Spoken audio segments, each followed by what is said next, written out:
খরগোশ আর কচ্ছপের নতুন গল্প। এক ছিল খরগোশ, তার খুব দৌড়াতে ভালো লাগত। সে নিজেকে খুব চালাক মনে করত আর অন্যদের নিয়ে হাসাহাসি করত।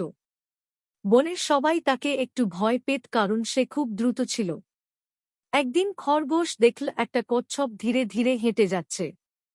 খরগোশ হো হো করে হেসে উঠল, আরে কচ্ছপ, তুমি এত ধীরে চলো কেন? তোমার তো এক জায়গায় যেতেই অনেক সময় লেগে যায়। কচ্ছপ ছিল খুব শান্ত আর বুদ্ধিমান। সে খরগোশের দিকে তাকিয়ে বলল, আমি ধীরে চলি, কিন্তু আমি কখনো থামি না। চল আমরা একটা দৌড় প্রতিযোগিতা করি, দেখি কে জেতে। খরগোশ তো হেসেই অস্থির।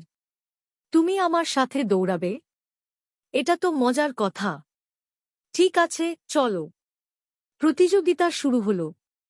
খরগোশ দিল এক দৌড়, চোখের পলকে সে অনেক দূরে চলে গেল। কচ্ছপ তার নিজের গতিতে ধীরে ধীরে হাঁটতে লাগল। খরগোশ ভাবল, কচ্ছপ তো অনেক পেছনে। আমি একটু ঘুমিয়ে নিই। সে একটা গাছের নিচে শুয়ে পড়ল আর সঙ্গে সঙ্গে ঘুমিয়ে গেল। কচ্ছপ কিন্তু থামল না। সে ধীরে ধীরে এক পা করে হেঁটে চলল। যখন খরগোশের ঘুম ভাঙল, সে দেখল কচ্ছপ প্রায় শেষ রেখার কাছে পৌঁছে গেছে। খরগোশ তাড়াতাড়ি করে দৌড়াতে শুরু করল, কিন্তু ততক্ষণে অনেক দেরি হয়ে গেছে।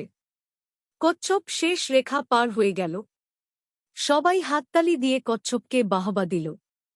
খরগোশ খুব লজ্জা পেল। সে বুঝতে পারল, শুধু দ্রুত হলেই হয় না, কাজটা শেষ করাও জরুরি। আর কাউকে নিয়ে মজা করা ঠিক নয়।